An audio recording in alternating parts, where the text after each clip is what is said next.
Hey everybody, welcome off the rack. I'm Sal. I'm Tiffany. So we're gonna be jumping into 2 major books. I'm gonna do a couple of rapid fire reviews as well, just because like those books came out. I recommended them. I am a man of my word. I will review those books. Those books are being reviewed. Before we jump into it, of course, we want to mention that this show is live. Hopefully when you're watching it. If not, you're watching on the repeat. And this is for you. Also for those of you who are here live. Listen. For you. No, the message is for you. And the message is this. The show is sponsored by viewers like you. If you want to help us out, you can do super chats, make a comment or question here on the show. I like that premise. I like this idea. It makes it more collaborative and it allows some major audience participation. My dad suggested we make it a call-in show. I rejected it out of hand. I just was, no. But I could put you guys on the spot. I was just very happy to say we have a call-in show, and it's basically this, and it's thanks to you. I also found out that YouTube takes 40% of every super chat. We still like hearing from you, though. I was like, it's a nice, what? It's a nice way to talk. Yeah, no, it's fantastic, and Worth it. I have noticed that the super chats do help in a big bad way. So it's like you can't even imagine how much more would help if YouTube weren't so desperately greedy. So anyway, let's jump into some super chats before we get started. But of course, if you're not familiar with the show, hello and welcome to Off the Rack. This is a comic book review show where we take comic books from the past week, the biggest releases, and some of the more fun indie releases. That's your department.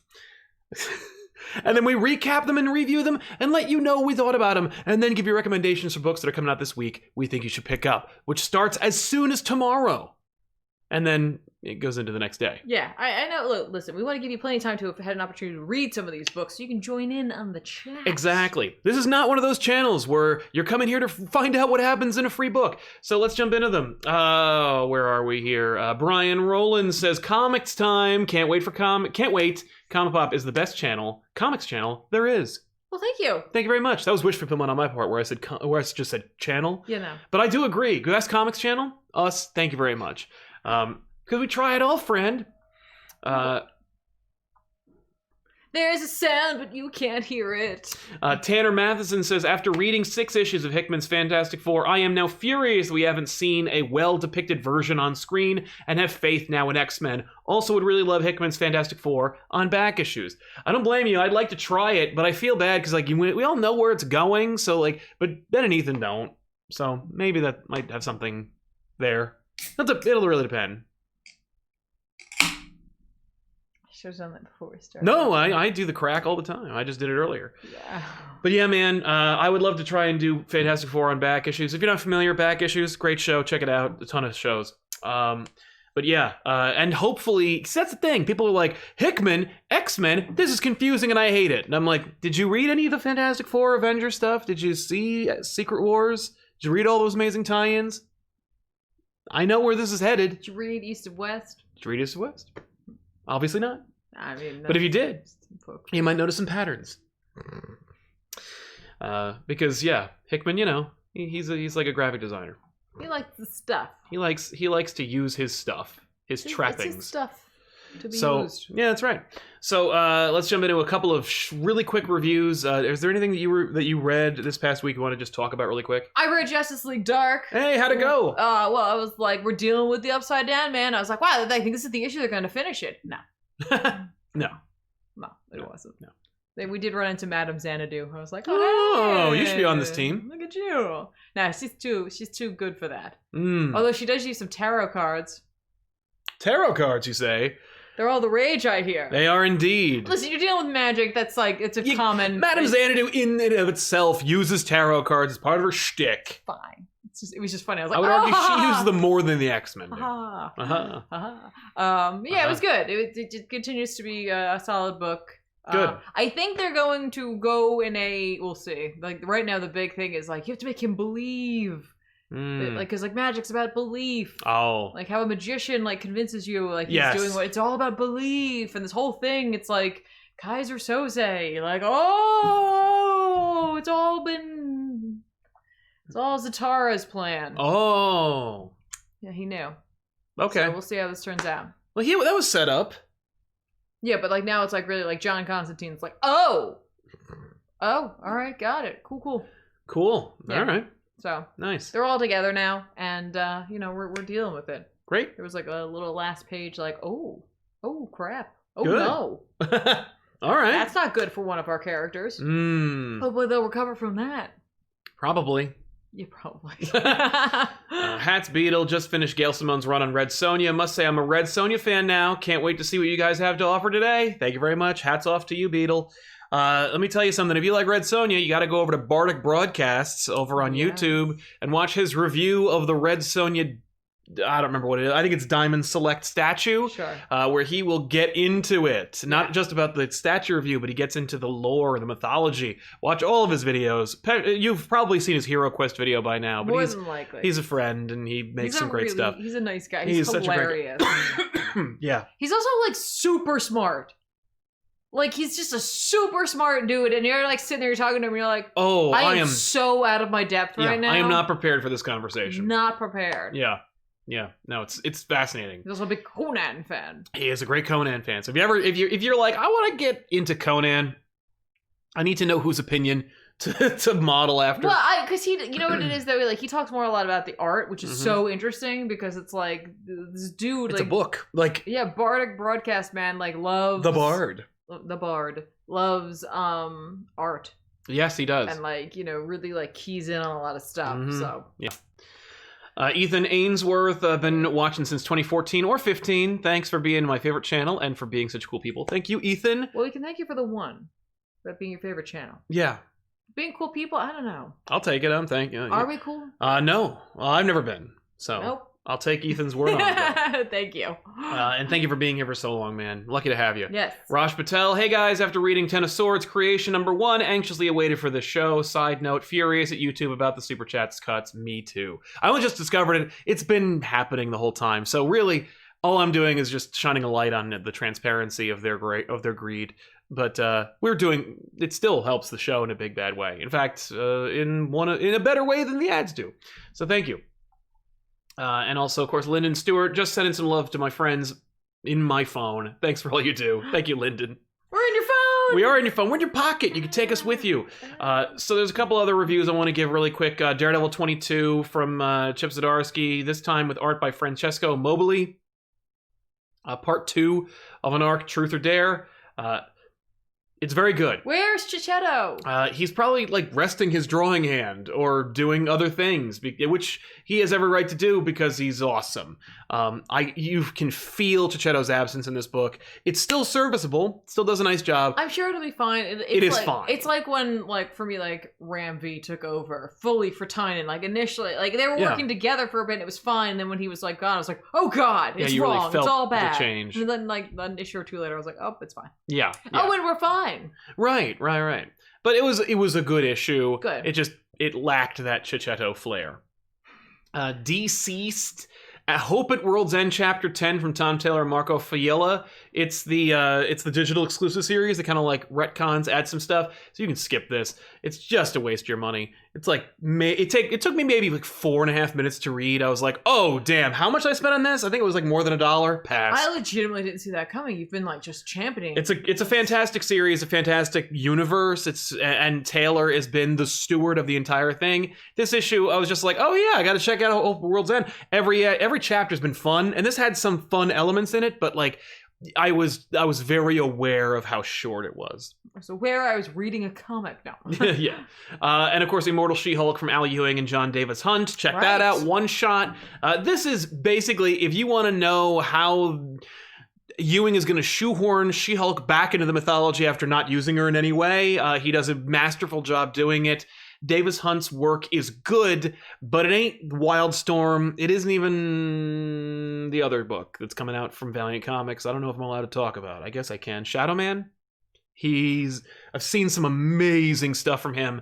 This is good, and there's some standout moments in it, but it doesn't have that punch that I was really hoping for. Sal's review of this is just John Davis Hunt does not punch me in the face. No, it's still good. Good stuff. This could have easily been like a 4-issue series or a 6-issue series with all the stuff they added. Yeah. Or explained. Mm-hmm. And instead, one book. Thank you. Oh, okay, so they didn't decompress it. They did not. Nice. It's just there, and you can just go buy it. So that worked out fantastic. Hot. That's it. So now we're going to talk about the two big books. Bye, everyone. Thanks for coming. So we're going to talk about the two biggest books that came out this past week.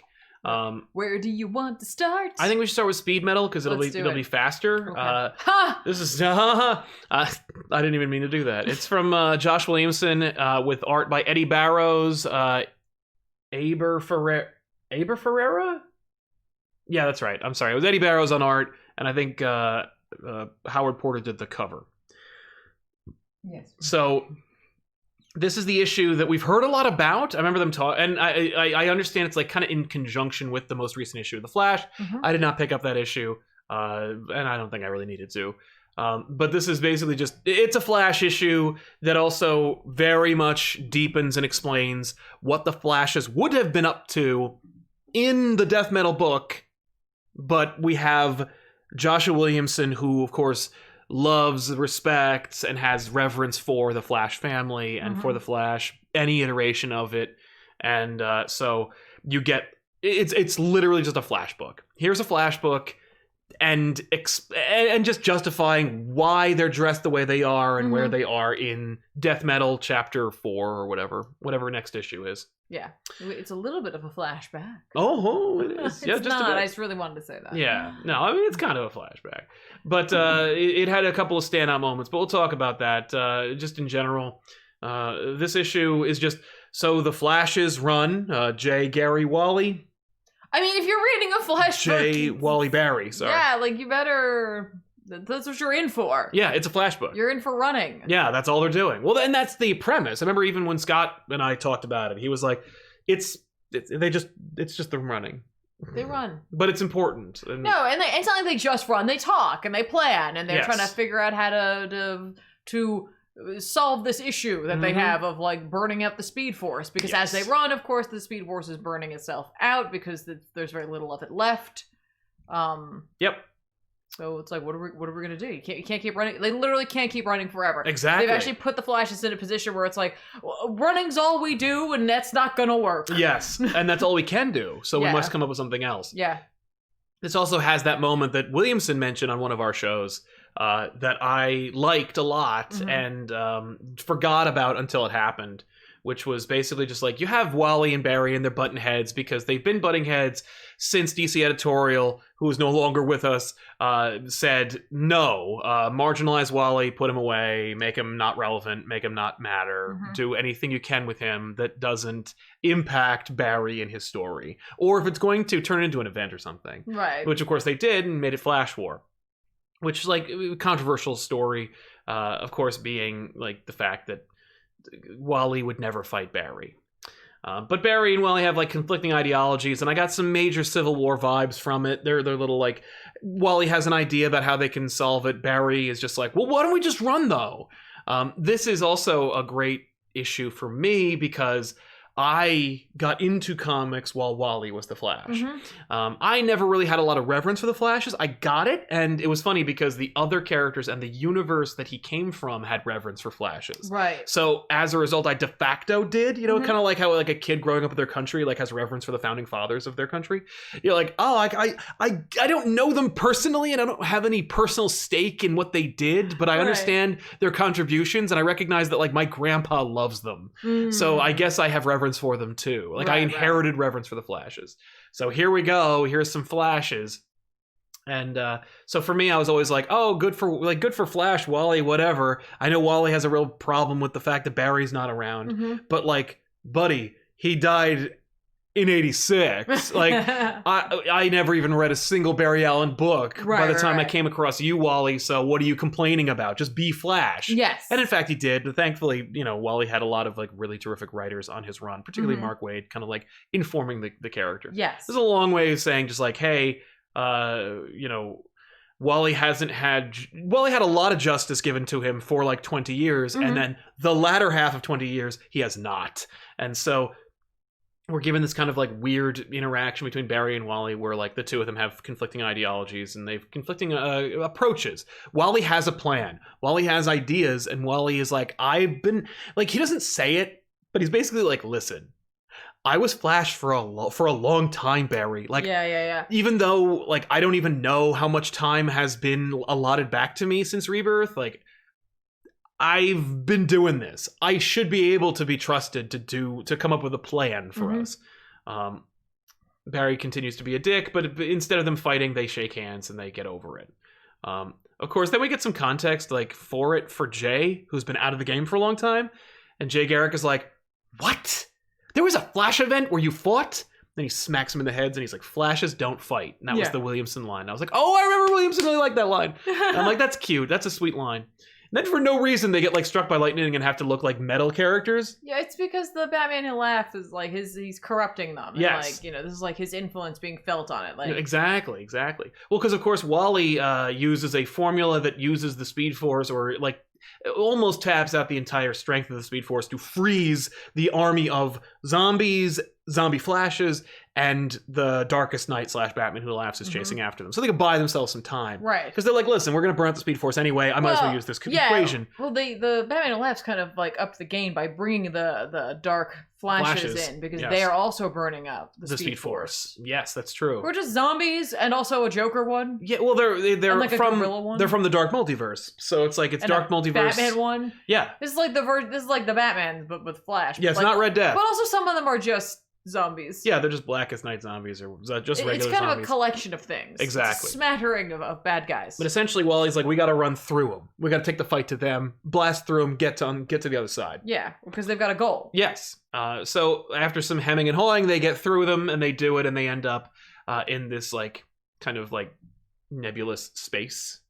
Well, no, so they stop the Speed Force. Yes. And then they go inside the Hall of Flashes, because, like, Kid Flash shows up. He's like, hey, guys! Yeah. Where you been? Yeah. And he's like, I picked you guys up in the Speed Force. And now it's like, oh, good. Now there's another Flash burning up the Speed Force. Cool. So they all go into the Hall of Flashes. Yes. And they're trying to figure out what they're going to do. And, like, essentially, like, Barry's like, you know what? Like, you've been, like following me this whole... I totally get it. Like, I'm always in charge. Like, even though you were the Flash, like... Yeah, for a long time. Like, and, like... You've always been following me. Yeah, and, like, even when I was, like, gone, you really were. Yeah. I'm like, you know, I get it. Like, I'm cool and stuff like that. Like, also, I love in the Hall of Flashes how there's, like, an Eobard Thorn, like... Yeah. Thawne, like, statue. Of like, him just, being like... ah! Yeah, with like, fists raged. They're like, hang on, we gotta immortalize this moment in Thawne's, like, fall. Like, right. People go and obviously, like, take a picture in front of it. Yeah, and they're like, oh, I defeated him. Yeah, and you can pretend like you're punching him in the dick or right? something. You're just I like... would. Ah! Oh, no, my dick, no. But, like, Wally's like, okay, so I think I got it. Like, I think I figured out, because, like, here's the thing, we can't outrun them. Right. Like, we just straight up can't do that. And so, like, what are we going to do? Because, like, we can't let them get the rest of the, like, anti-crisis energy that Wally is exuding from his Dr. Manhattan form. Yeah, but he's like, I also can't use it anymore, which is a key point for later on. Yes. He's like, what we need to do is we need to get to the Mobius chair, because it's like, I sat in it before, and, like, when I did, the Batman Who Laughs tried to take it from me, and he was rejected, so he's going to try it again now. Yes. Now that he's transformed, he's going to try it again to see if he can't, like, utilize the chair. Exactly. And if he does, it's kind of like game over for them. There's a lot of, like, instances in which it's game over for them. Yes. So the plan is literally just to run through them all. Like, they're just like, oh, let's run back because we have to go into the castle where all the Batmen are. Yep. And, like, get to the Mobius chair. And, like, Barry's like, this is a bad idea, but fine, let's do this. They get transformed. And then, so Kid Flash, Jay, Wally, and Barry all just hit the ground running. And they run through them. And, like, initially the Batman Who Laughs is like, you know, like, he unfreezes. Yeah. And he's like, the Darkest Knight is like, like, you know, I'll, like, you know, find them. And, like, they're like, oh, they're running at us. Okay, cool. I think I see what you're doing here. So he sends everyone after them. They kill Clayface, or not Clayface. I don't know if they kill him. Batface, Claybat. They just punch him. They punch him. He's down. Then they run into a bunch of the Robins. Yes. And that's where Jay gets tripped up. Like, he goes to run over them and can't do it. He had been injured earlier, though, so, like, it was kind of obvious. Well, he was weaker to, like, the Speed Force is diminishing, so he was slower than the he's like, I'm old. Yeah. I'm old. Yeah. So like he like trips up and then it's just like, I'll hold them back, go. Yeah. And then this becomes the thing. And you're like, oh, we're doing that. We're doing each Flash. This is the Sailor Moon moment. Yeah. Like, all the scouts are, it's okay. All Spoilers for the end of the first arc for Sailor Moon, by the way. Well, here's the difference though. Those guys actually die. Yeah, the Sailor Moons do. Yeah. The Sailor Scouts. The Scouts die. Anyway, so then Kid Flash also was like, I can't keep up with you guys. It's funny because earlier he says like, I always want to race you old timers. Yeah. It's like I figure. Oh, this turns out actually. Well, I think he was saying that just like it's just like a nervous thing. He's fun. like, I'm gonna die. Yeah. Right. So we might he's as well. like, I'm gonna go back for Jay. Mm-hmm. Right. And so he goes back. And then it's just like, the darker side's like, oh ha ha ha ha. Yep. Ha, like it's just two of you left. Who's next? Yes. Who am I gonna get next? And Barry is like, okay, you're right. Like we can't run faster than him, and the Speed Force is dying, and you can't tap into your anti-crisis energy. But what you can do is take mine. Yeah. And so he gives him his Speed Force. That's right. And so it gives him just enough for Wally to shoot ahead. Mm-hmm. And as Wally's shooting ahead, yeah, his costume begins to change, which was really cool. It was a really cool moment. Yeah. Where he transforms into the Flash. Yeah. He becomes the Flash that we remember. He even gets the costume we remember. Yeah. This is not a New 52 version, and I really like the idea, and I can't believe they never explored this idea, because Barry pretty much just got the New 52 Flash costume. Like they changed when they made Barry the de facto Flash. They New 52'd him, and they gave him piping and lines and more lightning and crap, and they just left the old costume because it's old and busted. Mm-hmm. But I really like the idea of giving the Flash suit to Wally. This does not last. No, but it's really cool, and I think it's something that they should continue to do. But you were the Flash for the modern age. Post-crisis, you're the freaking Flash. So you get to look like the Flash. Yeah. But he becomes Flash as a result of the sacrifice of the other Flashes. Yep. And, he's reminded of all the things that give him hope and stuff. Barry and Linda and all that other stuff. So he gets the Flash family. Yeah, and the Flash family. So he gets to the chair, and he obviously flips the bird to the darkest night. I was like, oh, cool, he flipped it. Oh, wait, no, he's throwing up. No, he obviously flips the bird, and then editorial's like, no, he has to give the horns. Yes. I'm sure Williamson's a ball player. And I don't mean baseball, I mean inside baseball. So I'm sure that it was never the middle finger, but I'm sure he wanted it to be. Yeah. And instead he was like, ho, I'm going to get in on the Scott Snyder metal train and have him flip the horns. Yeah. Something no one would ever do in this context, but it's still a fun little moment. Right. What's funny is the way in which the pinky is colored, it blends very much into his suit. Completely. And so it very much looks like he's just flipping the bird. It's just boom. Oh. It's a cool moment. And it's fun. So he flips him off, and then he just descends. Yeah, he's just, and it's sad because he's I'm falling into the Speed Force. Yep, and again. And I hopefully I'll be able to find my way back, but if not, that's okay. Yeah, that's okay. I did it. Yeah, I got rid of the chair, and that's what matters. Even though my plan was to get the chair to Wonder Woman, this is a close second. Exactly, getting it away from the Batman Who Laughs.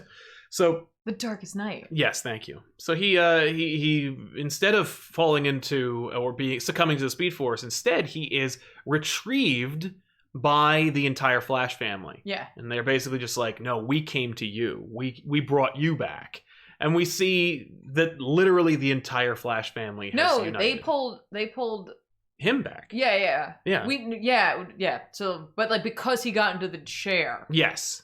It was able to pull the other, the Flash Jay family and Barry and Wallace out of the fire. Yes. Yeah. And so they were screwed, but then that was able to give them, I guess, that connection. Mm-hmm. And so he's like, oh. Yeah. So we get to see Wally reunited with his wife and children, and he gets to meet up with Max Mercury, and just we get this big celebratory, cathartic, the Flashes are reunited finally. Yes. And they give him the hope and inspiration he needs. He regrettably changes his costume from Flash back into friggin'... He says he needs it. Because, I know, but we know why.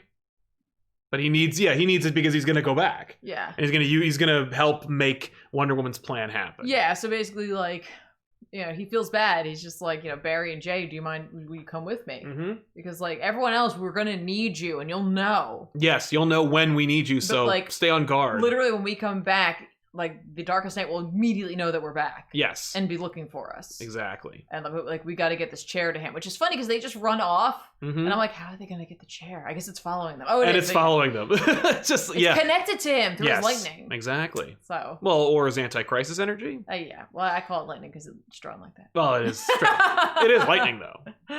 So if you're like, what does this do for Dark Knight's Metal? Absolutely nothing.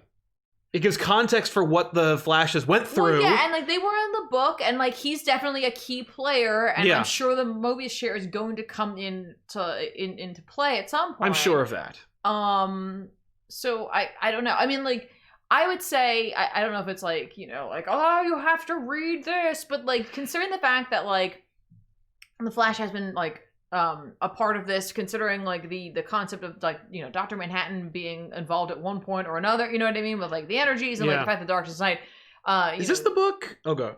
Combined with a Bruce who became Dr. Manhattan, and you know what I mean, like there is a tie there for sure. Absolutely. Between these characters and this. So and they all play a role, and there's really important for Flash, Wally, Barry to do what they're going to do. Yeah, it's important and fundamental to Wonder Woman's plan. Yes. Is this the book where Darkest Night says something like, "Is it true that a Flash has to die in every crisis?" Yes, which is another great line. As he's chasing them. Mm-hmm. Yeah, and he's like, and like I'm like, I mean, yes. Yes. You're not wrong. You're not wrong though. Wally died in 0 hour, so.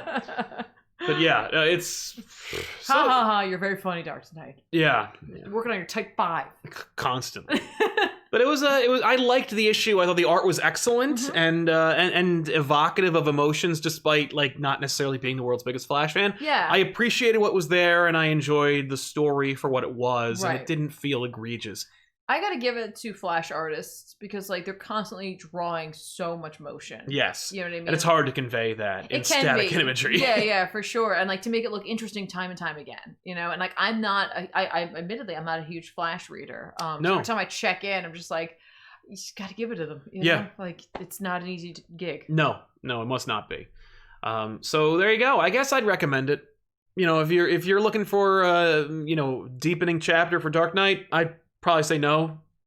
But if you're interested in Flashes and you want to if you want to kind of like bomb in on like a family reunion that you weren't invited to, I'd say definitely check it out because it is kind of like that feeling. You're like, hey, I'm here. Yeah, this seems like fun, right?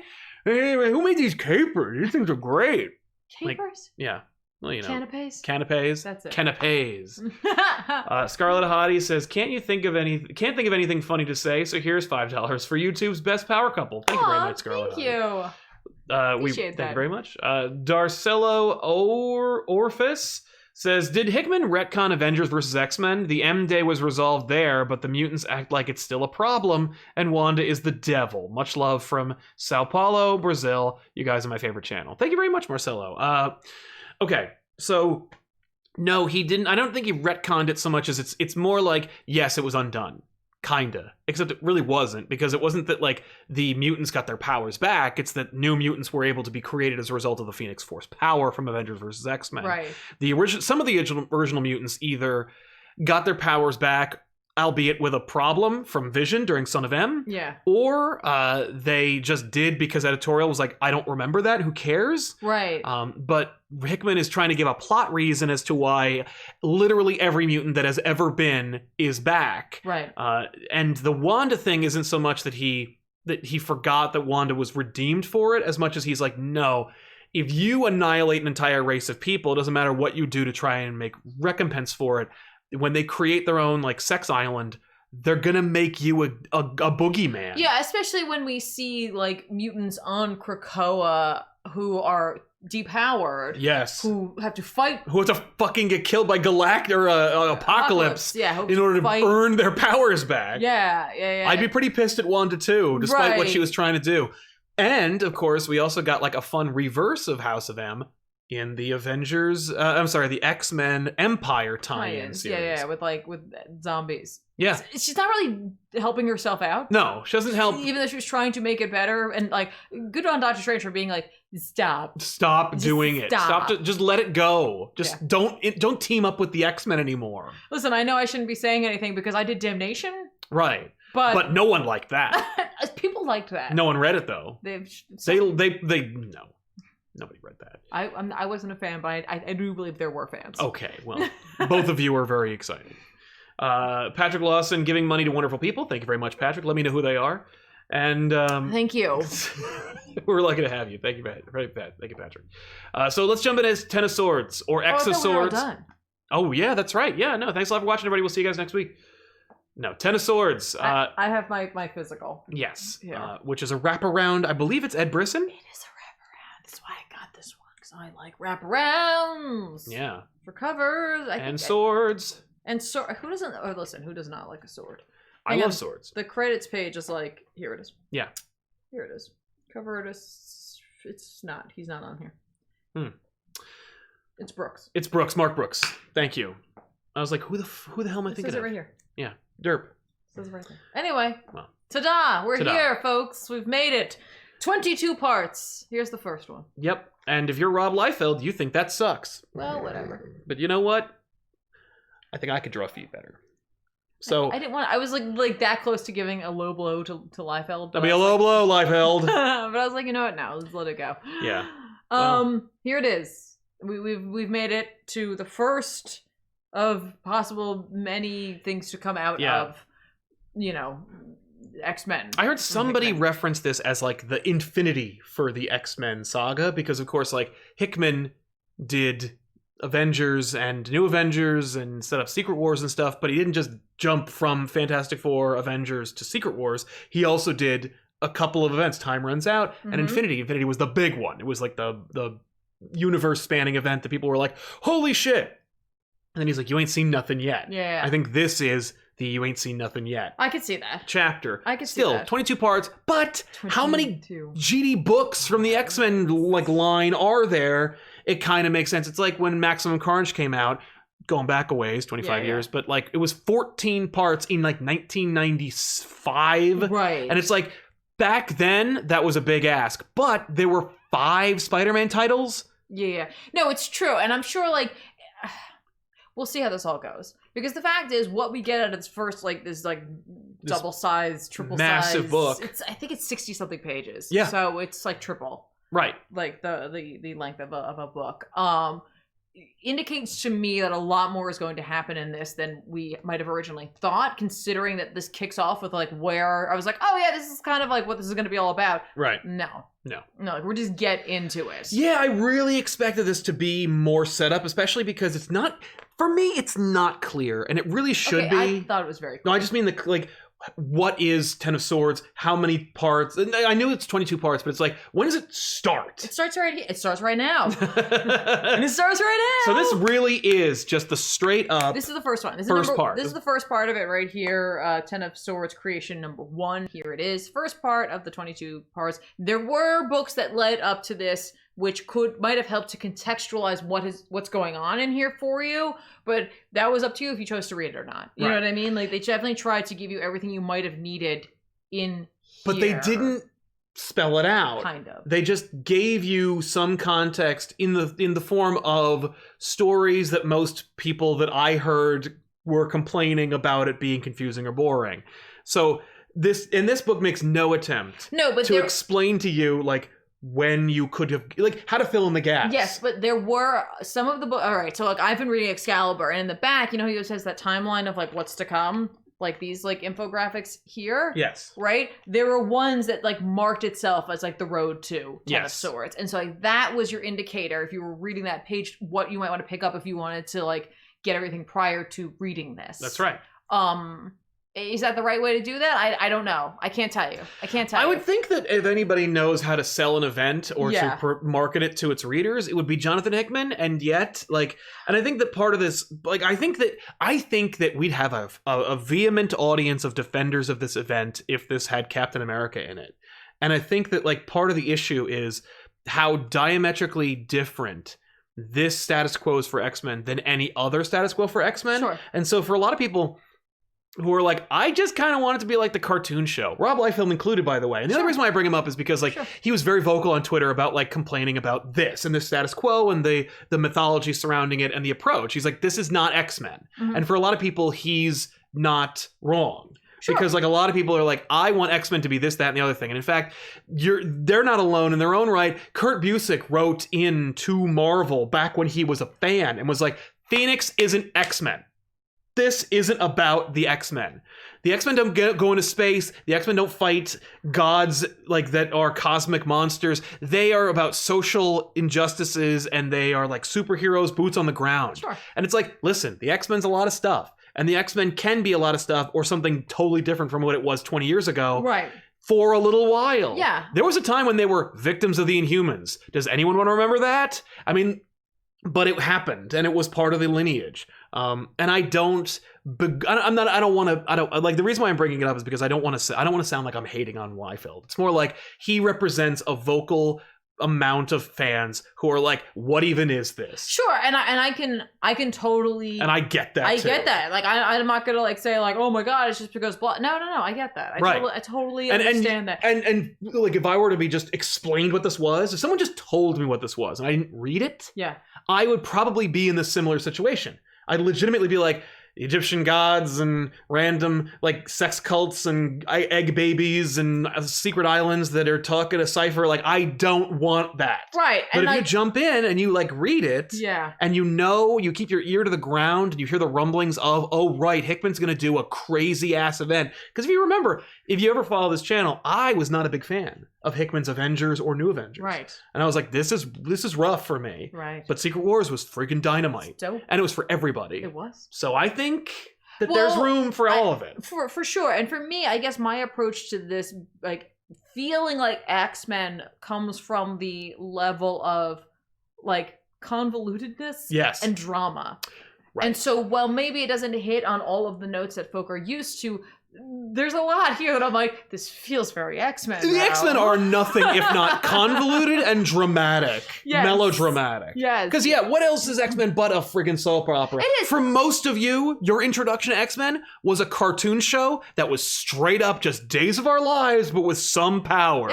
It is. And, like, you know, if you've ever picked up, like, a 90s X title and if you just open up and you're like, okay, there's a lot to unpack on a lot of these pages. One of Multiple Man's multiples is in a relationship, and he, like, oh no. Right, and so, like, I have a feeling that the folk who were used to reading those are now feeling what a lot of people might have felt during that time period, and it's just like, oh no! And like, were they doing it wrong back then too, or is it more just like the nature of having 1,000 cast members? And I don't think it's wrong. Like, I don't think it's wrong to embrace the number of characters you have if you can keep it all straight. If the writer can keep it all straight, go for it. And I'm sure he has a massive chart that makes... Yeah, and if people want to read it, great. Well, hopefully, But here we are. So, Ten of Swords. Ten of Swords.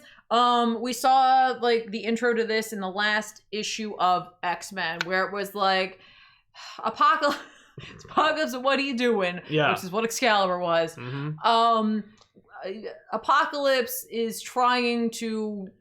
At the end of the day, Apocalypse wants to get his 4 horsemen, his kids, his wife, and Arakko back. That's it. That's unmake his mistake. Hashtag goals. Yeah. Apocalypse wants to unmake his greatest mistake. Yep. Which, ironically, you never knew because it didn't exist before Hickman showed up. Sure, which I kind of think he's got, like, one mistake. And I'll take that. He's got one regret. And it's like 1,000 years old. No regrets. No regrets for Apocalypse. And so that's kind of where we're at. You know, we saw this kind of, you know, leading up to this where it's like, back in the day, Krakoa was a thing. Yep. They were under attack by an evil army.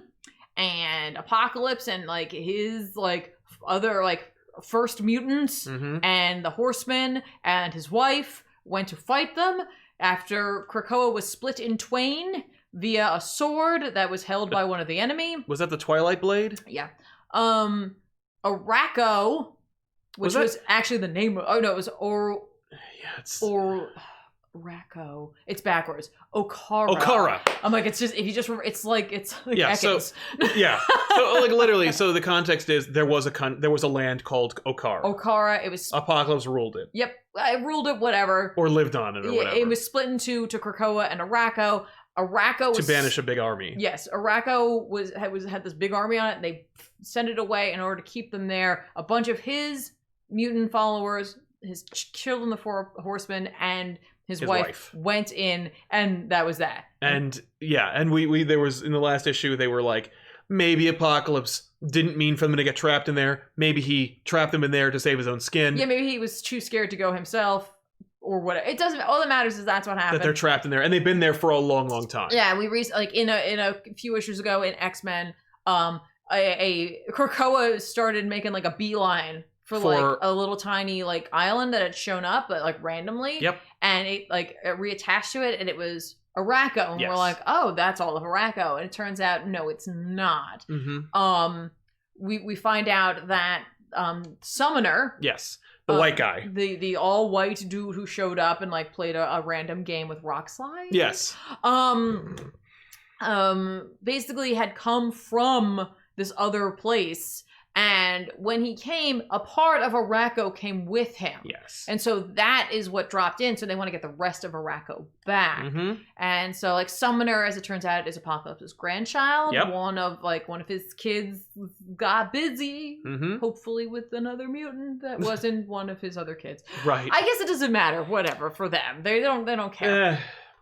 Maybe his mutant power is not having birth defects. So in the last issue of X-Men, Summoner, Unus, and Banshee were going back through the external gate. Yes, which is a gate that was opened in Excalibur. Yep. And Excalibur has been covering Apocalypse and a team of mutants, including Betsy Braddock, who has become Captain Britain, and their exploits in Otherworld, which is just another area, another like dimension. Yep. That is historically kept safe by Brian Braddock, Captain Britain, which houses like Avalon, where you have like Morgan Le Fay and Merlin and all that happening there. But it's also like the hub of like the multiverse. Right? So Apocalypse had been working his machinations to get Jamie Braddock, Monarch, to be in charge of Avalon, one of the regents there, and work his way in towards the Starlight Citadel. Right. Using his team of like Rogue and Gambit and Betsy. They ended up playing into his hands in order to grow a gate at the Starlight Citadel. There technically is a gate in Avalon, but they needed a different type of gate. Yes. Like built there. And so Apocalypse used a Krakoan flower, Richter, and he killed off many of the externals in order to make this gate. So that's where this gate comes from. So they sent through the gate. Following along here. Summoner led the charge. And like we basically find out that like Summoner comes back with just Banshee, who's exceptionally hurt, right? What happened is they entered into, and this is where for some people I think it got it confusing. Like, where is everything in relation to everything else? That was my little complaint sweet, as well. Like circle map. Yes, it's an actual like map. But it's like a thing, it's an infographic that's in there and explains how this all works. At the center of it is the Starlight Citadel. Yes. In the main circle and the external gate. And then it kind of builds out from there to show you Otherworld, right? Right. And the idea is Avalon is where the gateway to Krakoa is, right? Because like in theory, the only way you could get to Otherworld is if you were Captain Britain. Like, right. I mean, you could like use your powers to get there. Use your magic. But how is a mutant going to get there? Well, they need a Krakoan gate, which they built in Avalon. So Avalon now leads us to Krakoa, which is that tiny circle that leads us to Earth. 1 is Earth, and then 2, I believe it's 3. 3 is Krakoa, and then the number below that is the gate, and it leads into 11, which is Avalon. Right? Cool. On the other side of this like this is almost kind of like that as above, so below kind of thing. Yep. On the bottom part, the big circle down there is Amenth, which is the dimension where the armies came from. Right. That's where the evil people came from. That's where where Okara was split from, where like that army came from. That's them. Right. That's that lower circle. Yeah. The smaller circle there is the external gate. The 4? And Arakko. Oh, sorry, that's Arakko, and then... Yes. Yeah, and then above that is the external gate, which leads us... No, it's not. It's a rift. It's a rift. Okay. So Arakko has a rift that they busted through. Yes. Essentially. The armies of whatever busted through this rift into the bottom part of Otherworld, and basically they're trying to get to the Starlight Citadel. Yeah. They're like, we need this because it lets us hit up the multiverse, and like we're looking for Apocalypse. Exactly. And so like that's clearly how we're going to do this, because we don't know anything about these gates, except... Summoner now knows. Yeah. So like they're like, all right, we get to the other side, it'll be good. Exactly. I'm gonna guess Summoner kind of clued him into and what he had to do. Of course. Regardless, so it's like Otherworld is key because A, it lives outside of the multiverse. The Starlight Citadel is housing all of these doors to all the multiverses where the Captain Britain core used to be. Yeah. That has been expunged. Yep. And now Saturnine lives there Yep. as the Omniversal Magistrix, keeping everything running. Yes. And like protecting everything. And she shut it down because like once the Captain Britain core was kind of gone, yes. she was like, how am I going to keep this going? She lives there with like her priestesses. Right. Cool. Essentially, the bad guys come from another world, and everyone's using Otherworld as a bridge to get to their respective worlds. Like they basically the war is seemingly going to happen. Potentially here. So on the one end, it literally is a mirror image. It's like Earth, Krakoa, Gate, Otherworld. Yep. And on the other side, is bad guys, Araco, Rift, Otherworld. And they're just trying to, they're all trying to get to each other. Yeah, Apocalypse is trying to get to them, and they're trying to get to Apocalypse. But for different reasons. Because we see here at the beginning that it's like clearly the four horsemen are leading this army of monsters that we had seen as the bad guy before, and it's like, oh, okay. Yeah. Okay, are they good guys that somehow have taken over this army? Or are they what everyone knows them to be, which are bad guys? Because I gotta tell you, if you were the last issue of X-Men, you're like, there's no way Summoners is not going to betray everyone. Right. Okay? There's just no way. Mm-hmm. And if you did, wow, like... Good for you. Yeah. Because... So essentially, like, they crash into, well, I can't remember what this realm is called, but the bottom realm. Like, they first get there, and they're like, cool, and they take it over, and they, like, destroy our watchtower there. Mm-hmm. And, like, the folk who are kind of managing that area send one guy off. Yep, to be the messenger. Yes, but Pestilence...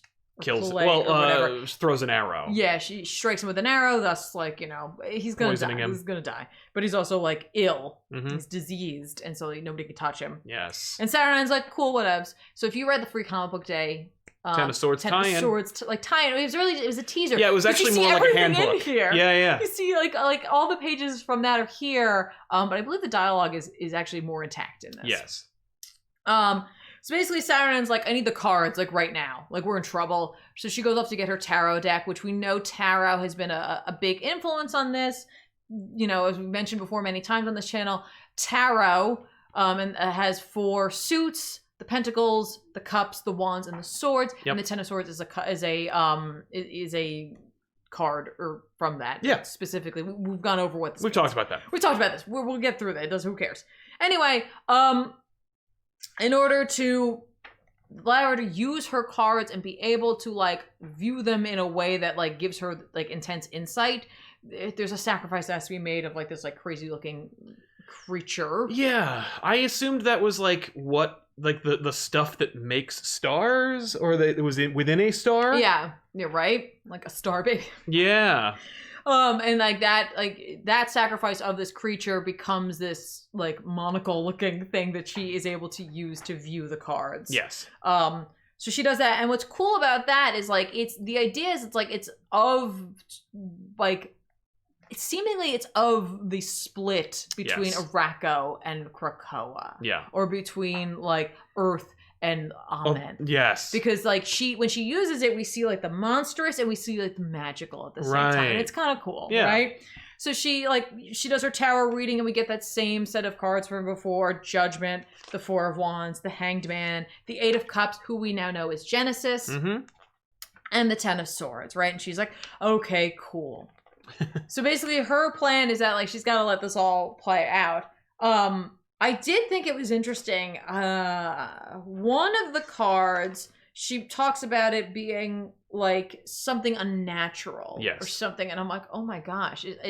I know, like, they're, like, bringing mutants back, but are we not talking about that? Are we talking about Moira? I think we're talking about Moira. I think we're talking about Moira as well. And, like, I think Saturnine doesn't like that. Yes. Because Saturnine, if you know anything about her, she's pretty high on herself. Yes. Very high on herself. I mean, she is, like, kind of like the keeper of all these, like, multiverses. She's not even from likes from, like, 9, I believe. Yeah. Or 6. It doesn't matter. Doesn't matter. But, like, you know, she's you know, she likes to be in charge of everything. Exactly. And, like, you know, she's like, all right, cool. Basically, we just have to let this all, like, play out as it should, because this is what the cards say. We get a check-in with the Mutant Tarot. Yes. Well, actually, she mentions the unnatural thing. Right. She checks the cards, gets the exact same reading, does it 3 times, gets the exact same reading.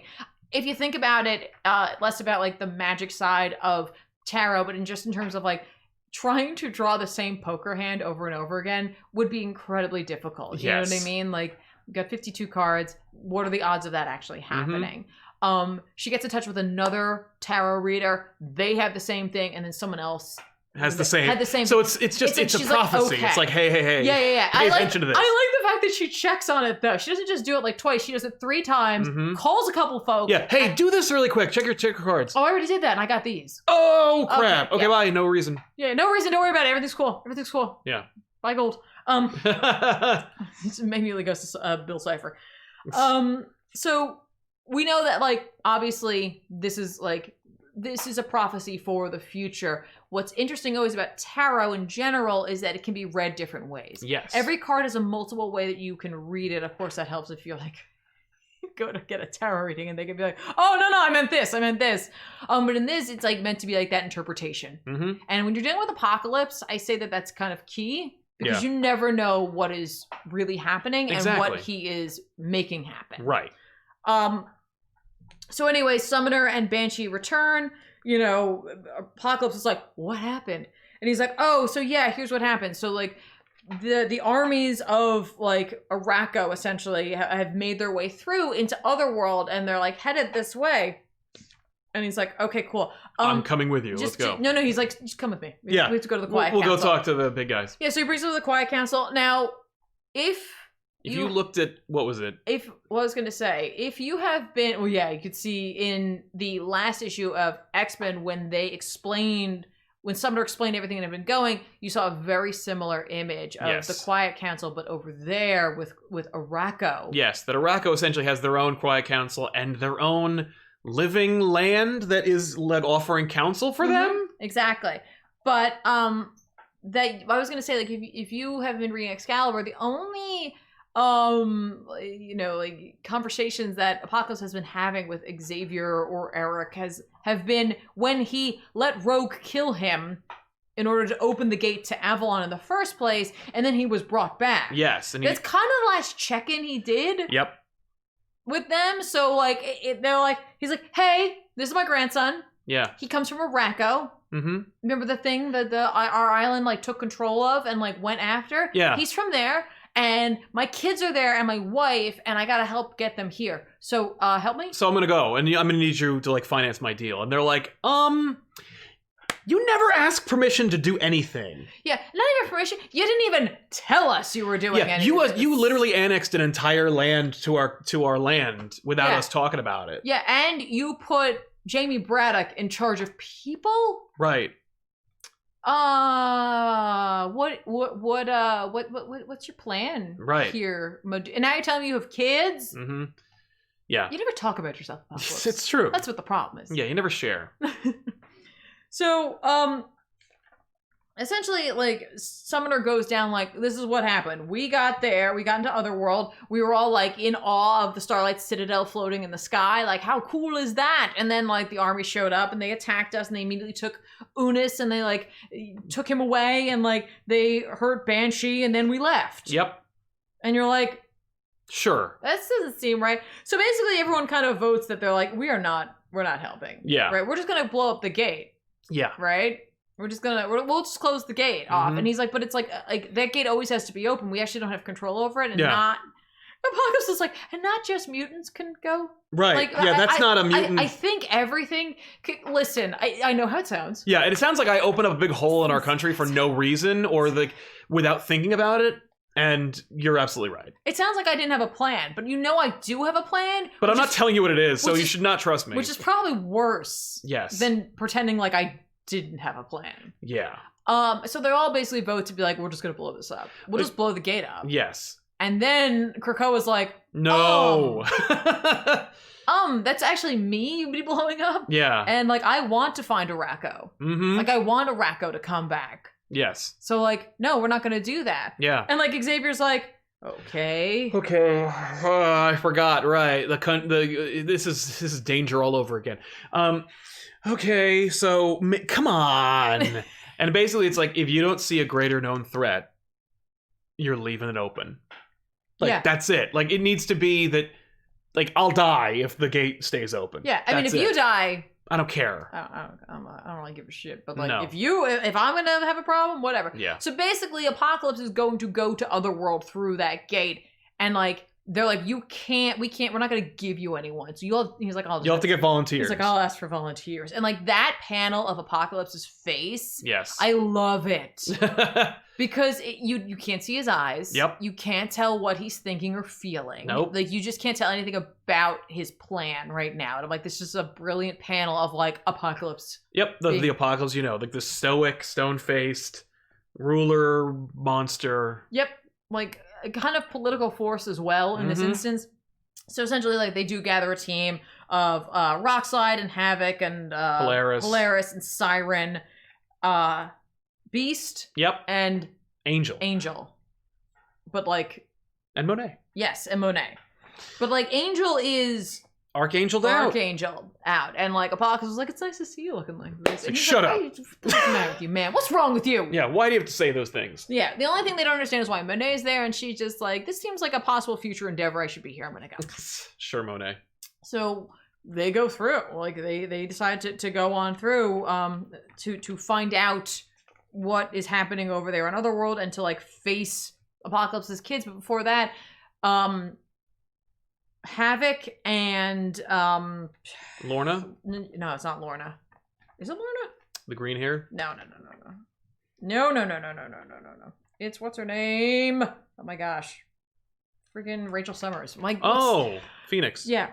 Well, Rachel. It's Rachel. I'm like, no, it's just Rachel. Rachel and her brother are like hanging out with Banshee in the healing area. Yeah. Grotto. Yeah. It's a grove. The House of the Healing. But it's like trees. So yeah, she's like, I feel like, she doesn't say it in so many words, but she's just like, I feel like Sumner's story was bullshit, and like there was only one way to find out, and that's for me to just go into Banshee's mind and like see what he saw. Yes. And she's like, want help? Yeah. And Havoc's like, or not Havoc, Cable, not Havoc. Havoc goes there. Cable's like, yeah, I'm in. Let's do this. Right. Cable and Rachel go into his mind, and they see what actually happened, what went down. And like what they see is like, oh, look, there they are. They walk up. There is the army there. Summoner goes forth to like greet the army. Mm-hmm. And then like there's that moment where like he turns back and he smiles, and I'm like, oh yeah, no. Oh yeah. This is not a surprise. Mm-hmm. This is not a surprise at all. The Summoner and the Horsemen attack. They hit Banshee. They do take Unis, and then like they notice that like up in the Starlight Citadel, yes, Saturnine's watching, and she can see them. Yes, and she's not terribly fazed by what's happening. She's not fazed by anything, and she's just like, hey, you're looking in the wrong place here right now. You need to go find this. Mm-hmm. And like she shows them an image. Yeah. Like go tell your mommy and daddy about this. Right. And then it turns out she's actually, like, that didn't happen in the memory. That's what she's doing right now. She's meditating right now to insert herself into that memory. She's like, yeah, you're reading a memory right now, but hey, listen. But this is what I'm supposed to be doing, so I'm doing this right now. You have to go get this other thing. Yeah. Great scene, by the way. Just, we kind of didn't really talk much about, like, Apocalypse's, we remember in this Bar Sinister they talked about long ago, Apocalypse would do anything to be reunited with his original horsemen. Yes. We're confirmed, of course, his original four horsemen were also his children. Yes. We're getting a lot of Children of Thanos, Black Order vibes from these guys, but of course they are Egyptian themed. This would, I guess the implication here is that En-Sabanur, the whole Egyptian thing, is all informed by Apocalypse's children. That like the Egyptian like iconography and visual style was informed not of Egyptian folklore, but actually from Apocalypse. It's like children. Stargate. Yes, it's friggin' Stargate. It's Stargate, okay? So, but we meet his children, and he's like, oh my god, everyone get the hell out of my way. My kids are here. Yeah. He goes and tries to reunite with them, and they're like, all we ever wanted to do was kill you for friggin' leaving us in the hole. Well, yeah. Well, I mean, I was doing this storyline. Oh, I'm sorry. Okay. I thought you just jumped over it. No. When the crew arrives through the gate, they actually see, like, Unis, like, being strung up, and it's, like, brutal by the army. And that army, of course, is being led by Apocalypse's kids. And he's like, okay, well, I'm going to go say hi to my kids. Right. Everyone get the hell out of my way. But, like, at the same time, it's like he sees them and he's like, okay. Okay. I'm not an idiot. I know. And, like, he looks at, like, the team. He's like, I got to go. Let me just... It's probably a big misunderstanding. Right, yeah. We'll figure this out. I'm their dad. Yeah. So, here I go. So he does go to talk to them, and like the rest of the team. Oh, Richter's also there. Yes. because Richter's been like Apocalypse's buddy. If you're wondering why the hell is Richter here, it's because of what happened in Excalibur, because Apocalypse needed Richter and like was able to pull him out of his like depression and fear and get him involved with not only Krakoa, but this team, and also get him to be able to control his powers. Yes. So he's there because he feels like indebted and like as though Apocalypse kind of gets him. And he uses Richter earlier to kill externals and make the Kate. So now we know why he actually used Richter. Yeah, so he's like a big part of it. So like he shows up and he's just, and they're like, hey, Dad. Cool. Hey, you like left us in hell for like nebulous amount of time. A lot of time. That would really mess up anybody. Yeah, like we've gone insane. Yeah. Yeah. Why don't you ask how Mom is? Right. You know what I mean? Like, and so they stab him. They stab Apocalypse, and you're just like, whoa. And I love that Siren like loses it because she's like, okay, Apocalypse went down. Yeah, and he was our biggest gun. Yeah, that was the big gun. Polaris, what do you got? Right. So then a big fight breaks out, essentially. Mm-hmm. And like all of like the X-Men that were brought to there, like are battling this like crazy army. Summoner has a sword. Yeah. And like just slices. He like produces it. Yeah, it almost kind of looks like the sword that broke. That broke Araco and Krakoa. Yeah, but like he uses it to like break Rockslide into. Yeah. And so that happens. Whilst like Richter and Beast are trying to get Apocalypse back through the gate. Because I guess the idea here is like, if we can help it, we'd rather not let them die. Right, because it will take time, and we're probably going to need Apocalypse to fill in some blanks here. Yes. Because he wasn't forthcoming. No. And so he's going to need to tell us a little bit more. Mm-hmm. So, like, let's not let him die. So they're trying to get him through. Yet again, Pestilence, knocks an arrow and, like, lets it fly. It hits Richter this time. Yep. So, like, Siren grabs Richter, Angel grabs, Apocalypse, and like Beast is like, we gotta go. Marines were leaving. Essentially. And then Polaris, Havoc, and Monet are like, we'll stay because someone has to stop them from coming through because that gate can't close. Exactly. The gate, don't forget, the external gate can't close between Krakoa and Otherworld right now. And anything can come through. Yes. So this whole army you gotta just you gotta stand in front of the gate. Yeah. There's no lock. Meanwhile, Rachel's like, Cable, go tell Dad. Yes. Mom and Dad about what we just saw. Right. And like he goes running back. She's like, I'm gonna keep digging. I'm gonna keep digging in here. Yep. And see what else I can find. He goes running up. I really like that word balloon of like him like doing the thing where like a kid would do, where it's like, I tell you something. Yeah, and he's just like, he just dumps all the information you don't need to read. And like the two of them are just like, wow. Oh boy, okay, son. Yeah. That's a big story. And then like Jean uses her powers to like show them like, this is what we need to find. And she's like, I don't know what that is. Yeah. And like Cyclops is like, I do know what that is. I do. Hey, here, my X-Men to me. Yeah, let's go. So they do go. Yes. And like they there's not a gate where they're going to be going, and so they have to use like they basically have to use a transporter. Yes. And so they go to do that. We check in on the battle, and like Monet notices that like Saturnine just standing up there, like she's just watching. Don't forget, while she doesn't have the Captain Britain core anymore, she does secretly have 4 Captain Britons. Yes. Like squirreled away. And it's Rogue, Gambit, Jubilee, and Richter as Captain Britons from the multiverse. They're not that Jamie Braddock created. So if those show up, that's where those came from. I don't think they're going to. I bet they will. Maybe. You don't just make those characters. But they're focusing on the fact that she has like an army of like priestesses who are like deadly assassins, and no one is helping. Right. Saturnine is very powerful, and she's not doing anything because she's not, in her mind, she's like, I'm not supposed to. Right. This is how things are supposed to unfold. And to them, they're like, we're dying down here. Yeah. Yeah. Period. So Monet's like, hey. So she reaches out to Saturnine. Would you mind helping? She's like, no, and she just dismisses her powers. And I'm like, nice. This is a good show of like what Saturnine can do. Exactly. So then like Havoc's like, you know that it looks like it's made out of metal. Yeah. Just, why don't you give it a little shake? See what we can. What might fall out. Yeah. And so she does, and Saturnine's like, okay, well now now is when I'm actually supposed to engage. And so she goes down to the battlefield and freezes time. Yep. She's just like, nope, we're done. And like, Monet's like, could you unfreeze me? No. Not yet. Hang on. I'm waiting for something. And what she's waiting for is for Cyclops, Cable, and Jean to accomplish their goal. They find this machine-looking thing, and Cyclops mentions the word singularity, which was like panic-inducing for me, who remembers reading Powers of Swords, and those words Powers of 10. Powers of 10, and then like, yeah, it could be the Power of Swords. No, it's the Power of 10. And like what that might entail concerning the phalanx, but that's not what this is necessarily. It's a power source for the sword itself. How could you talk about 10 of Swords and not talk about the organization that was literally invented in an X-Men book? Yeah, that's run by a mutant. Exactly. So that's a big part of like what Saturnine wanted to have happened. And in terms of that, I'm guessing that's just what these are the events that will lead to what the future is to going the to big be, thing, to the thing I need.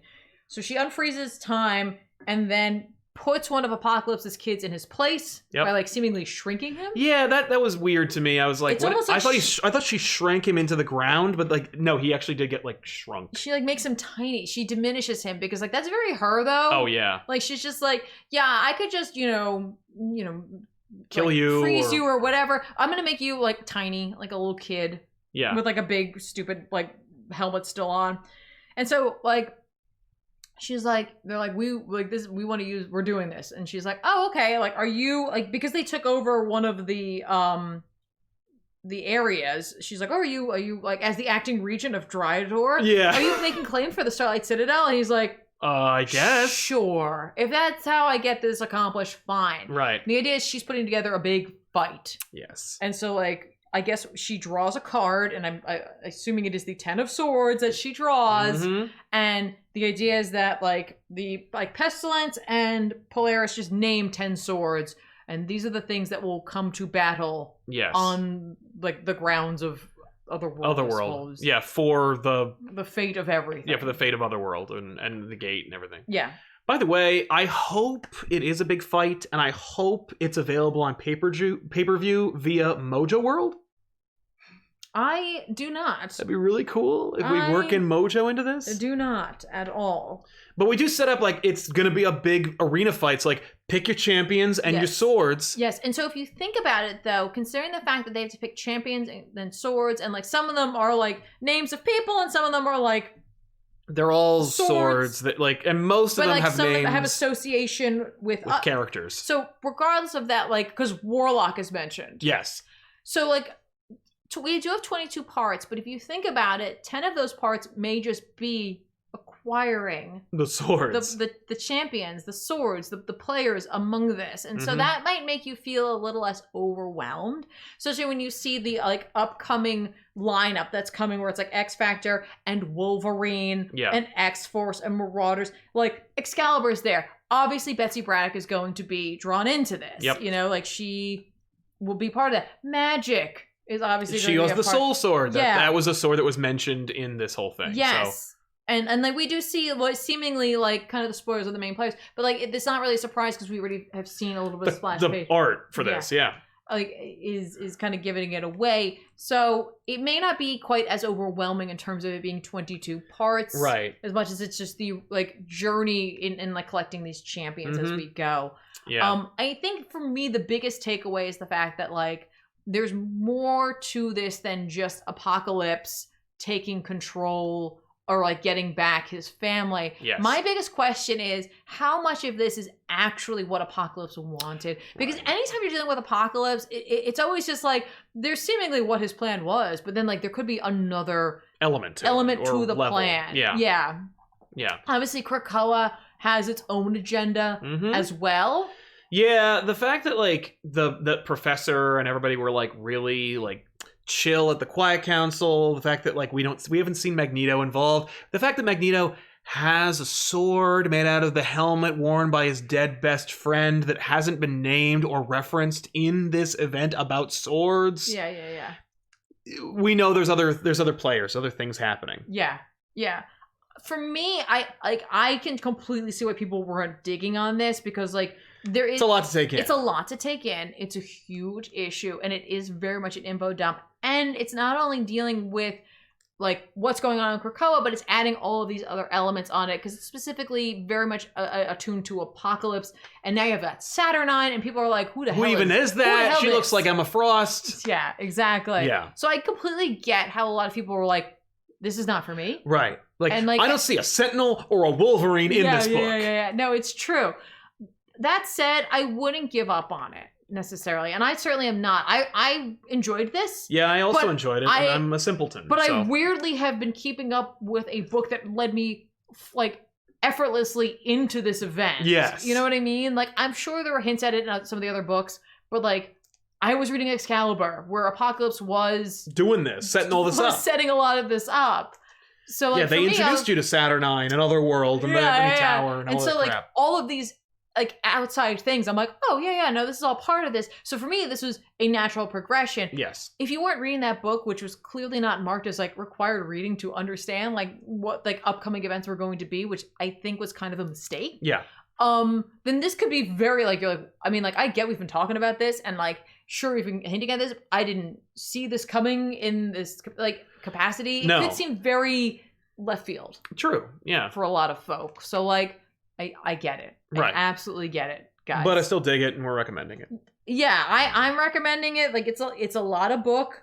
It is $7, which is still cheaper than that Deadpool book or that Spider-Man book. It's still $7. And so, how about this? If you're on the fence about it and you don't have $7 to spare on it right now, it's okay. Yeah, just wait. It's okay. You know, this will end up in bins, I'm sure. But also, you might just want to wait to see kind of where this event is progressing to. I completely understand that. There's a lot to it, and it's going to take a while for it to all happen. And when it all does happen, like Infinity is to Secret Wars, it probably won't answer all your questions at the end. No, but like, this is something that I dig, and so like, and it's like, hey, I'm on the ground floor of a major Marvel event.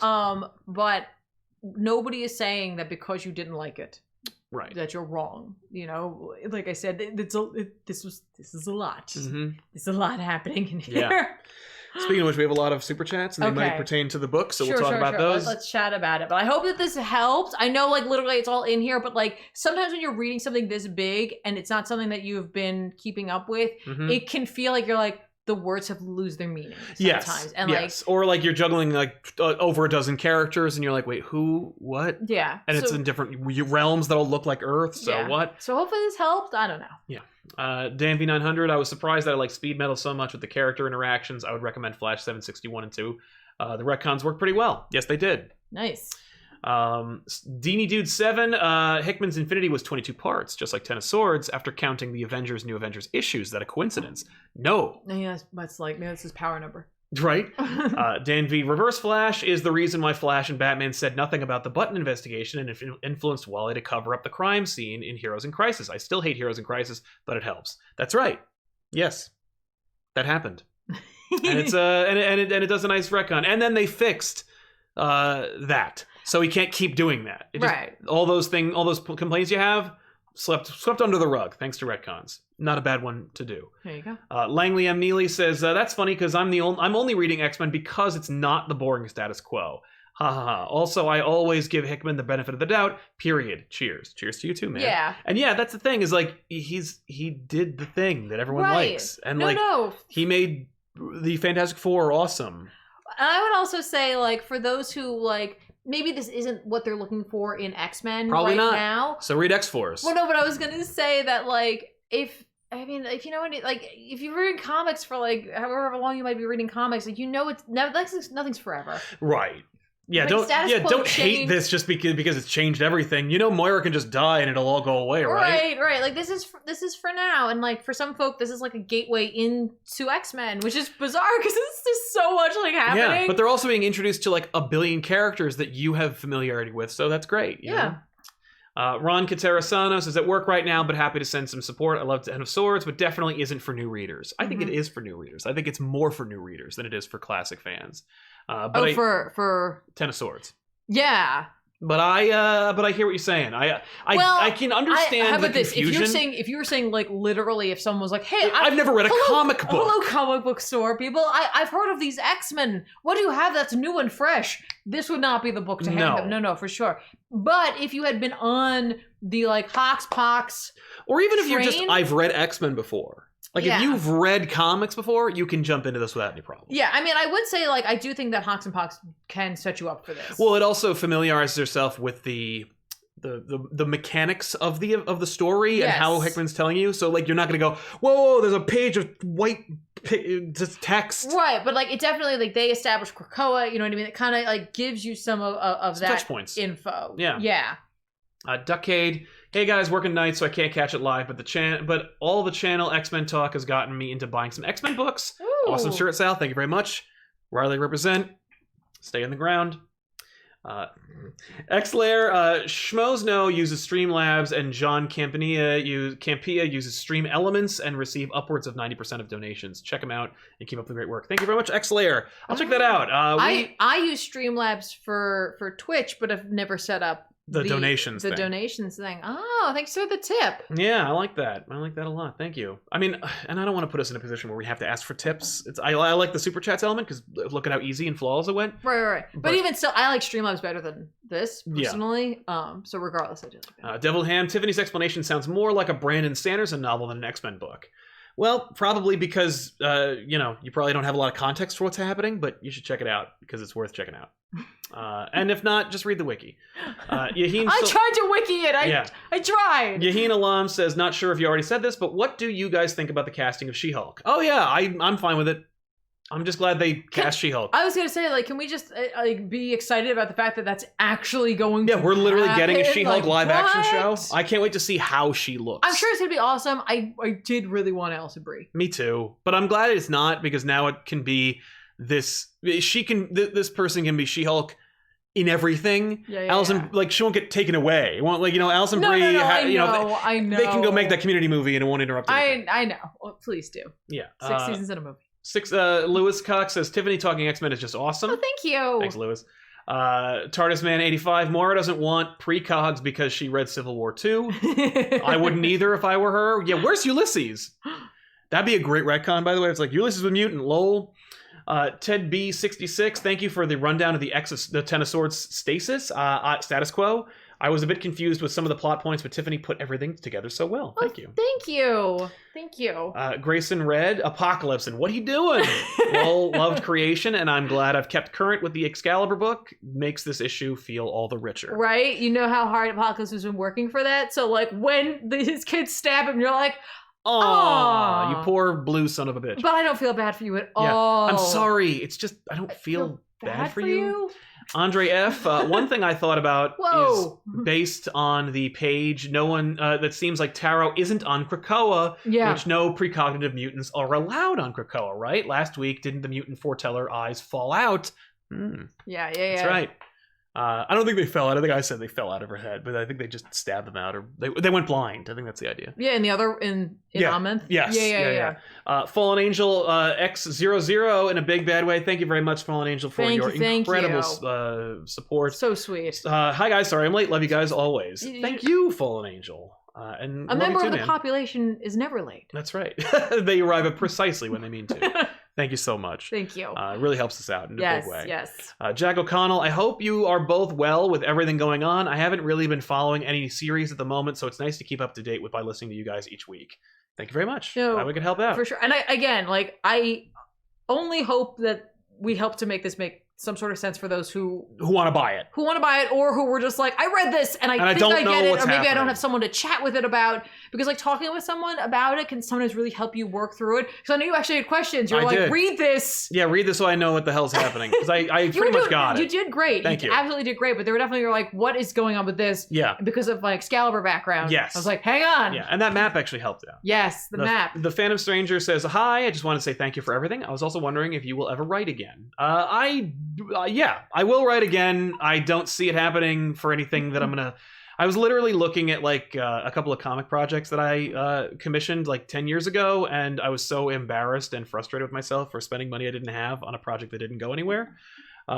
So we'll see. I'll have to like find myself back in that position again. I actually really appreciate that you asked that question because it's something I ask him a lot, and so like thank you for having someone else asking that because I think you're a great storyteller, and I look forward to reading more. Thank you very much.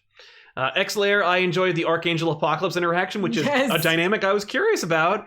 What I consider to be is a great new era of X-Men. Yeah. Thank you, X-Layer. Yeah. Me too. I'm in. I really like that. That was a really... Because the two of them walked together into the portal. Yeah. It was great. By the way, obviously, this is drawn by Pepe Larraz. I didn't say who it was by. It's by Hickman and Teenie Howard and drawn by Pepe Larraz. Pepe Larraz is an incredible talent. Yes. And he does a really great job of like making them look like they're walking into that. Yeah. Like I just that was just such a great moment. Yeah.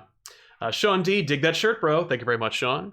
Yeah, I this is actually in our TeePublic shop, tpublic.com/stores/ComicPop. It's not our design. We didn't make this. Like, it's just it's an aggregator. You can grab designs. Yeah, and like a lot of times if we wear shirts, we try to put them in there so that like if you're like, oh, I want that. Yeah, I don't think that Sandman's there, but I will put it in there by the end of this recording. But but yeah, no, I was just like, that's fun. I was so impressed by how well executed. I'm like, this is the Ben Reilly look from the hoodie. To be fair, most people are not like, man, you know what I want on my shirt is a whole bunch of Morpheus faces. Yeah, just 6 Morpheus faces. This is like way more than 6. Eternal Blockbuster, this issue was very Tolkien meets Hickman's X-Men. Also, they're in Mojo World and X Factor. It's all Twitch-like streaming now. I've heard that. That's literally why I'm not reading that. I can't. I'm sure I should, and I will have to eventually because I believe X Factor is... Yep, that's literally the next one. Yeah. That's coming out, so I'm going to have to bomb in That's there. great! That means it is going to happen! I love that. That's so cool. Yeah, Mojo. Cash Money in the Bank. Thank you very much for your very generosity. It says, hey. Hi. Sup? And thank you very much for your continued support. And I think we're caught up. So before we go, we're going to recommend some books that are coming out this week we think you should pick up. So let's jump into them. These are books that we think you should check out. I'm going to recommend 2 books. Marvel's X #5 is a book I keep buying. Yeah, I literally can't tell if you really like this series or you just can't help it. You just keep buying it. It's good and it's well executed. It is, of course, written... Well, Jim Krueger and Alex Ross are both doing the story because, of course, the prequel to Earth X and everything else X from that era. It feels like that. The artist is Well B. But and I really enjoyed the last issue, but like because I know where it's going and how it's going, it's like, you know, it's going to be rough. I don't know. I'm fascinated. I was also like, isn't this book over? Like, but I keep checking it out. I don't know why, but I do keep checking it out. And the other one, of course, is Batman 3 Jokers #2 comes out. What? Yep, 3 Jokers #2. What? Jeff Johns, Jason Fabok. I love the art. Not sure about the premise. Not sure about where it's going.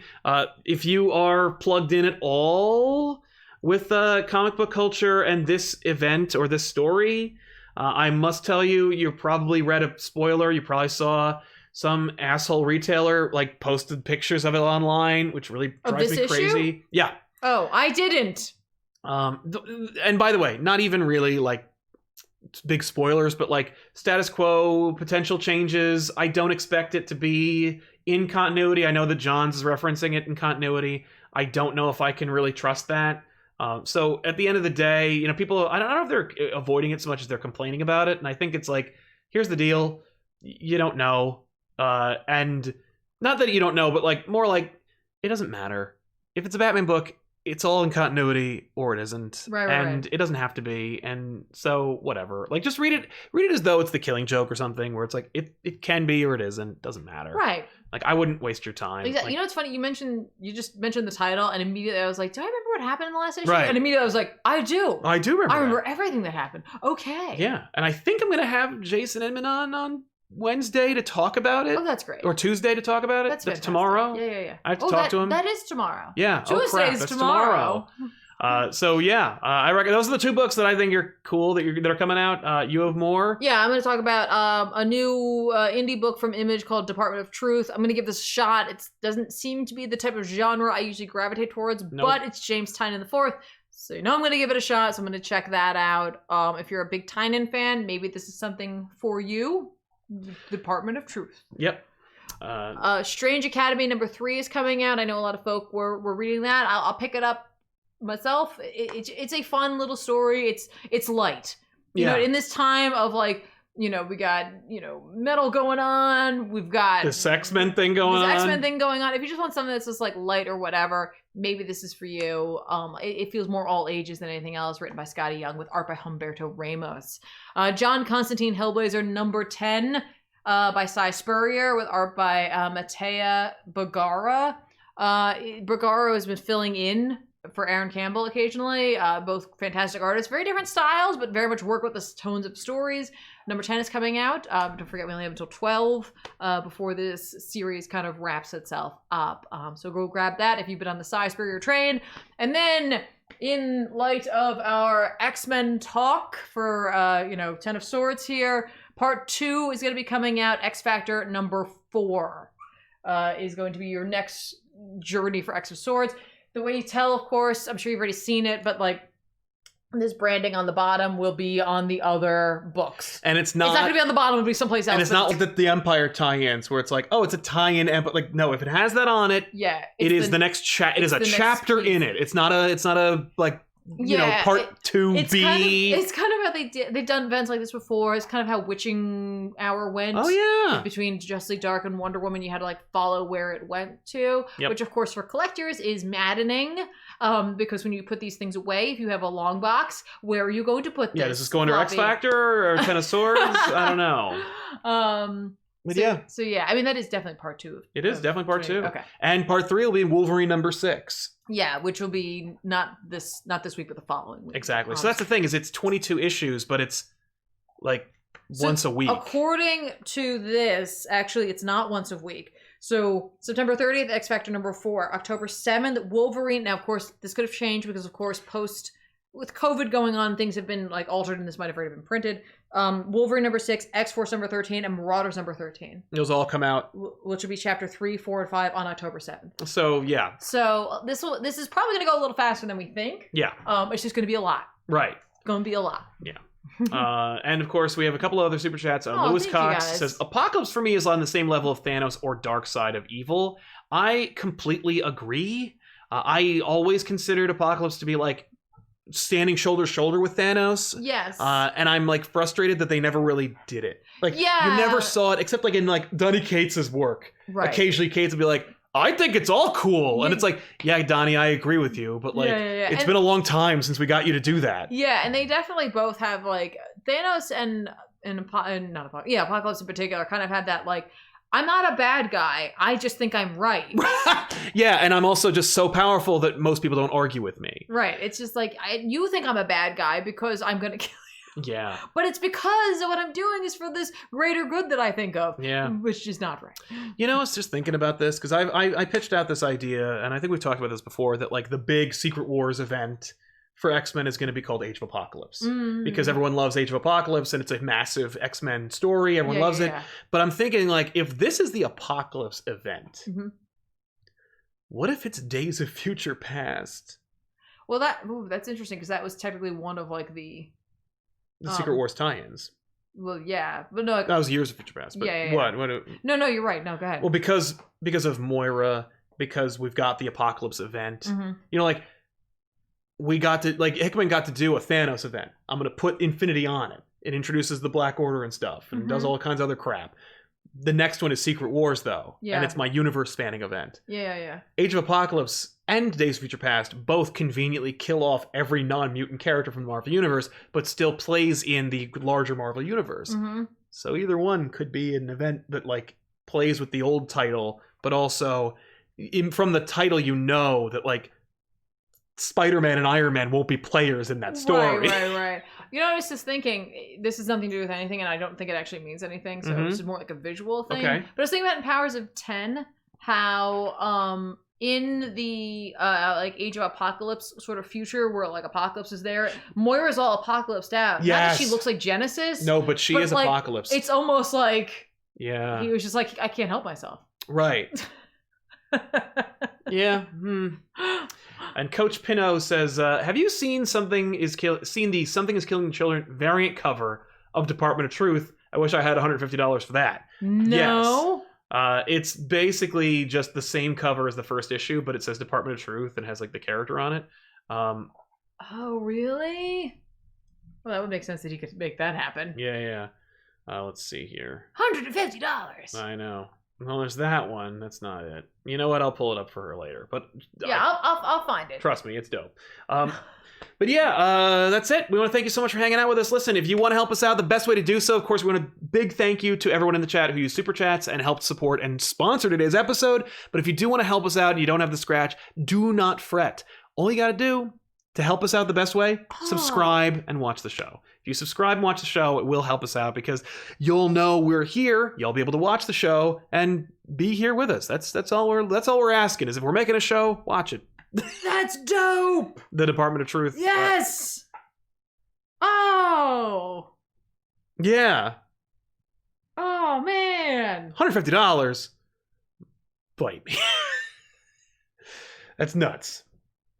I'll have to see. Damn.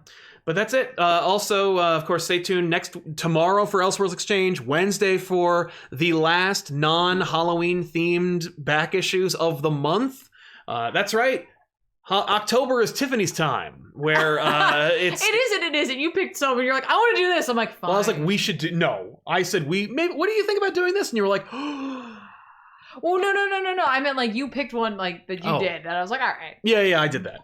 No, but I'm saying like October, we're going to be rolling out with horror and spooktastic themed comics. We've got a GBU shot already that's spooktastic. We've got at least 2, if not 3 episodes of back issues that have spooky comics of some kind. They're spooky kind of like, listen, there's only so much we can do in terms of that. For me, some of the best horror comics, of course, are independent. And they're not going to be back issues fodder. Like, it just doesn't work. No. But would you like to see the Hill House episode of GBU? Let us know in the comments down below. It'd help us out. And if just to know whether that's something that you guys would actually check out, because of course GBU when it started strong, but now that the algorithm shifted, it's mostly a fan favorite show. So yeah, and that's fine. We like doing it, so like that's a lot of fun. Yeah, like we have a good time. Octophony, thank you very much, Danielle. I called it Poptober because of the WPIX Channel 11 Shocktober event. Because everybody knows that. Yeah, well, I'm like, well, they assumed I knew what the hell a Shocktober was. But I don't know what the hell it's called. Please let us know what a horror-themed or Halloween-themed month of October for Comic Pop would be called if you don't want to weigh in on the Hill House book. Tiffaween. God damn it. All right, everybody. We'll see you guys next time. Thanks a lot for watching. So long. Bye, guys.